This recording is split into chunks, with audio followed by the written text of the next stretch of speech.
Hello, everyone. My name is Zio, and today we are taking a look at the Penguin releasing on Max. The Penguin follows directly right after the Batman, and after the death of Carmine Falcone, Oswald Cobb, not Cobblepot, I'll talk about that later, very weird, is now involved in a gang war to become the new kingpin of Gotham. As the Maronis and the Falcones go to war, Carmine's daughter, Sophia, is just released for Gotham, making things more tense within the crime scene of Gotham. And y'all know me. I loved the Batman. The Batman is the best Batman movie ever. Like, surpassing Dark Knight, even. Although that's subjective. Those are two very great. That's another great movie. But the Batman is my favorite Batman movie. I really love it. It's one of my favorite movies of all time. And so I was really excited to go back into this world. Matt Reeves is cooking.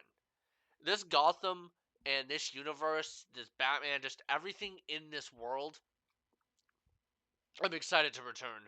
The Penguin is yet again another fantastic entry in this franchise, and I'm excited for it. It's more of a grittier and grounded and not superhero-ish take on the universe. Whereas the Batman was still kind of had a fantastical element, not in that sense, but it was definitely more outlandish and out there. Whereas Penguin is a mob drama. It is like Sopranos kind of show, and everything is great about the show except for one aspect, which isn't just within the show itself. It's just an issue with TV in general. So the writing is just phenomenal. It's such a nicely tight and put together mob show. There's no scene that like slogged too much, which is an issue with the Batman. Is that even then that movie kind of did slog a bit. It was really long, and but nothing here was ever boring. And every character in this show was just fan fucking tastic. Colin Farrell as the Penguin himself is just great. I forget that I'm looking at a guy he's technically not even supposed to be looking like this. Like, this is makeup, right? We're looking at prosthetic effects here. This isn't some guy in New Jersey who just got a hot dog for his ma. And speaking of Oz's ma, that's another great aspect to this show. And this show doesn't hold back on showing how awful Oz is. He's a piece of shit in this show. And I'll get there later because I hated it, but it's good. And again, the overall story is just done so well. Sophia is sort of the antagonist of this show, and while she's a bit psychopathic and like crazy, she's also very justified in her actions. She was framed for being the hangman, which, by the way, I love that they included that. If you don't know, the hangman is the main conflict of this book, Batman Dark Victory. Great read. Please go give it a read. And I hope they pull more elements from this for the Batman Part 2, because the first one was heavily based off of Long Halloween. So let's do this. I haven't read Last Halloween yet. Kind of hesitant to because Tim Sale's not involved, sadly. But yeah, because of the fact that she was framed for being the hangman, she's in Arkham for a long ass time, and that damaged her. It destroyed her. She's such a great antagonist, but also hero to this show. She wants to destroy not only Oz, but the Falcone family. She wants to move on from this crime life and sheds so much more light on Carmine Falcone just being a huge piece of shit, right? And however, she isn't the only character that we can latch onto for like a hope for this show. There's another character in here, Victor. And Victor is such a great character. I love the dynamic between Oz and Victor in this show. The two of them just have such great chemistry, and every time Oz lashes out at Victor, you get scared. Again, the show does not hold back on the fact that Oswald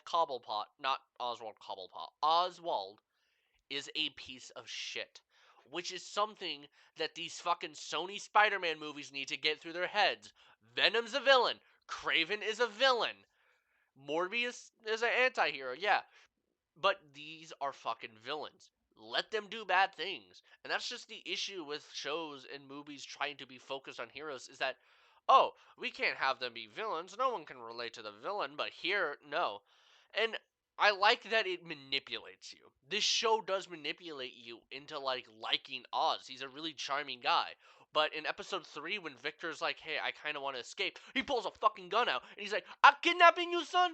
That's not what he sounds like, but like he pulls out his gun and he like puts it in his mouth and he's like, this is, go fucking leave and all this shit. And also, yeah, speaking of fucking, this show's very rated R. In terms of like the swearing department, there's nothing in it that's like, too outlandish. There's a few bloods, a few gunshots, maybe a bit of nudity here and there, sex.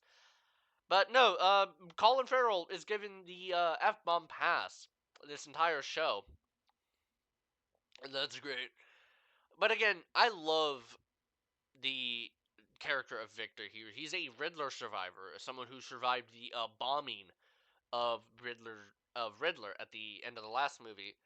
And, he gets involved in Penguin's shenanigans.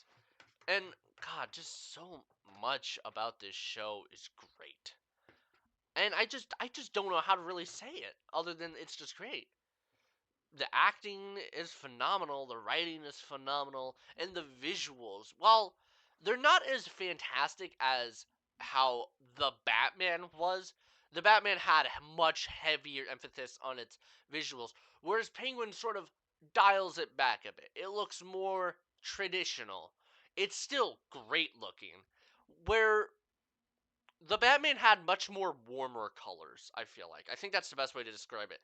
The Batman had much more heavy emphasis on yellows and oranges and reds, and obviously lighting was a huge part of that. I'm thinking to that Batmobile chase scene. That thing was drenched in the color orange. Whereas here, it's much more natural lighting and much more colder lighting, which I think plays into the good thing about the themes. We're in the Batman. We were watching Gotham from his point of view, from up above and kind of much higher, and you know we're here, we're watching it from Oz's point of view. We're getting down and dirty. We're seeing how awful Gotham truly is. And they didn't shy away from that in the Batman either. Gotham in that universe was awful.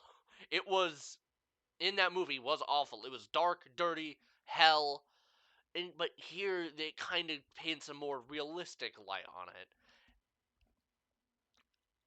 It's just so much worse. For all the right reasons. Gotham is a city that is supposed to be hellish. And another addition to this universe that I really fucking loved, Clancy Brown as Salvatore Maroni. As always with Clancy Brown, he does a fantastic job. He is more of a sympathetic and character here. He's still evil, but you know, like Sophia, he is justified within his actions. As like he's compared to Carmine, he's not as bad as Carmine. Who, by the way, they recasted Carmine Falcone. John Turturro didn't want to return because of the violence towards women, and that was very weird. You literally put a bar on Selena Kyle's neck. You're playing bad guys here. Another strange choice was Oz's name being changed. I'll get to that later, but again, Clancy Brown did such a good job in this movie, and I wish we got to see not movie show. I wish we got to see more of him. Honestly, he's in Blackgate, which I'm glad that this universe establishes Blackgate in this show. I don't remember if they established it, but for those who are not in the know, Blackgate Prison is the prison of Gotham. It's Arkham is a mental asylum, whereas Blackgate is much more of an actual jail cell and jail and prison and all that. But speaking of Arkham, it's fucking hell in this show. We get an episode seeing exactly what went down with Sophia in there, and it's so violent. It's so brutal and awful. The people are corrupt. They let a prisoner out from her chains to fucking stab Sophia. And also, speaking of Sophia, fucking wild ass casting choice to cast this fucking beautiful woman who is gorgeous. Plays such a fucking ugly hag in the comics. I'm not sure if they ever redesigned her and she's actually like this is a very common look for her. But from what I've seen from Long Halloween and Dark Victory, she is ugly as shit. Not in the show though. I'm not complaining. Fucking again, Sophia's actress is great. And she always has the same look on her face. Big, wide, buggy eyes, and kind of. She doesn't emote, but it works. This is a damaged victim. She has been tortured in Arkham, framed by her dad, lost her brother. And again, I love how charming that Oz can be sometimes. Every time he has a conversation with his mom or a girlfriend or Victor, he seems like a really nice dude. Like, yeah, come on, let's go to the party. You know what I'm saying? In Italian. But again, it does not shy away from showing you this guy is fucking awful. And it kind of gave me some Breaking Bad vibes a bit.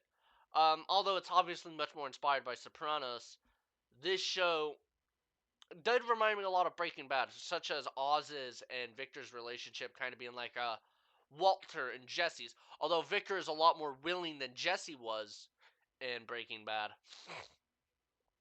Yeah, you get what I'm saying. You know, there's a whole drug thing, which I love seeing fictional drugs in this universe. Yeah, he's a rat. Penguin is a rat in this show.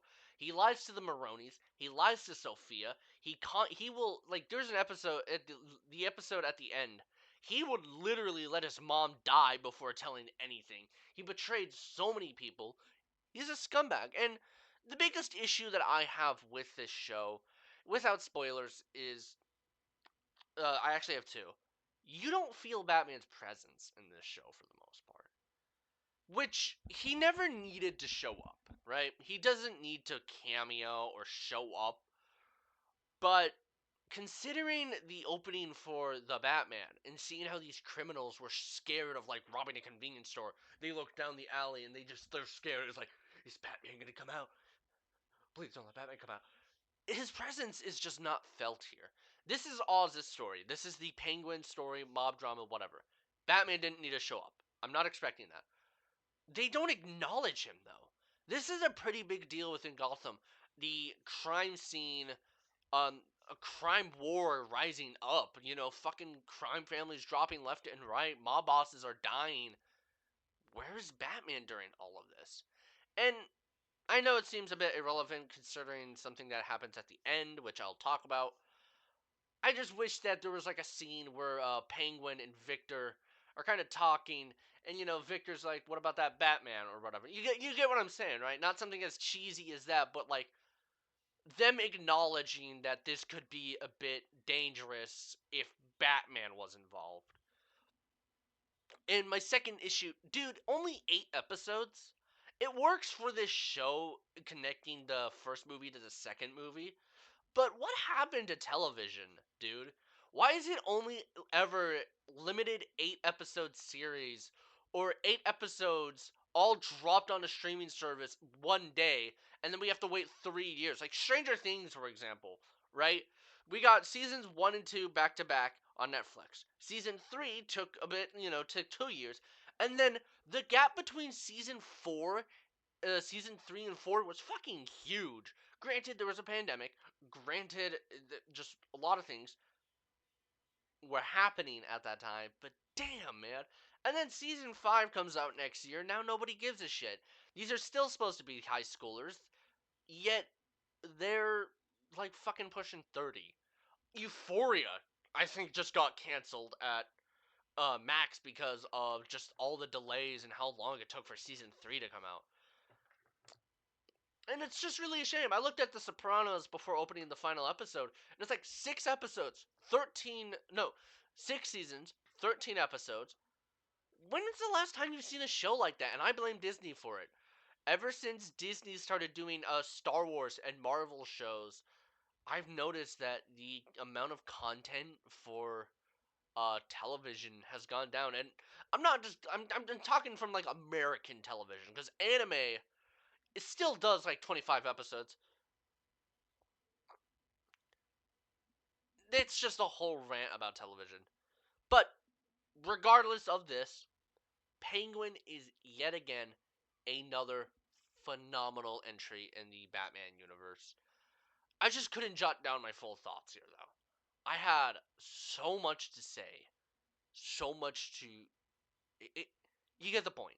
Penguin is a great addition to this universe and promises great things for the future.